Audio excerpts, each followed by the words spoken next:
কেমন আছেন সবাই? আজকে দেখাবো আপনার ফোনটা যদি চুরি হয়ে যায়, চোর সাথে সাথে আপনার ফোনটা আবার ফেরত দেবে। কারণ ফোনটা সে নেওয়ার সাথে সাথে ফোনটা ব্লক হয়ে যাবে। যেমন এইখানে যে ছবিটা দেখতে পাচ্ছেন, সেম এরকমভাবে আপনার ফোনটা ব্লক হয়ে যাবে। কিছু সময় কিন্তু আপনার বন্ধুরাও আপনার ফোনটা নিয়ে দৌড়ায়, সেক্ষেত্রেও এই সেম স্ক্রিনই হয়ে যাবে। সে ফোনটা আনলক করতে পারবে না বা সাথে সাথে এইভাবে ব্লক হয়ে যাবে। এই সেটিংটা আপনি কিভাবে চালু করবেন আজকের দেখাবো। চ্যানেলে নতুন হলে প্লিজ সাবস্ক্রাইব করবেন এবং বেল বাটন বাজাবেন। আর ফেসবুক হলে ফলো এবং শেয়ার করবেন প্লিজ। ফার্স্ট আপনি সেটিংয়ে ক্লিক করবেন, তারপর আপনি একটু নিচের দিকে আসবেন। এই অপশানটা আপনি সিকিউরিটি অ্যান্ড প্রাইভেসির ভিতরে পেয়ে যাবেন। আদার সিকিউরিটি অপশানে গিয়ে আমি এইখানে গুগলেরটা দেখাচ্ছি, গুগল অপশানে ক্লিক করবেন। তারপর এখানে আপনি অল সার্ভিসে ক্লিক করবেন।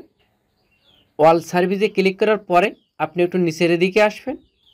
নিচের দিকে আসার পর এখানে যে প্রোটেকশন, এখানে আপনি ক্লিক করবেন। এইখানে কিন্তু একটা ইমেজ দেখতে পাচ্ছেন, চোর যদি দৌড়ায় সাথে সাথে ফোনটা ব্লক হয়ে যাবে। এখানে আপনি ফার্স্টে যে অপশানটা অফ করা আছে, এই অপশানটা আপনি অন করে দেবেন। তারপর টার্ন অনে ক্লিক করবেন। এই অপশানটা অন করে দেওয়ার পরে চোর বা আপনার বন্ধুবান্ধব যেই ফোনে দৌড়াবে সাথে সাথে ফোনটা ব্লক হয়ে যাবে। আপনি ছাড়া কেউ আনলক করতে পারবে না। প্লিজ সাবস্ক্রাইব করে সাথে থাকুন।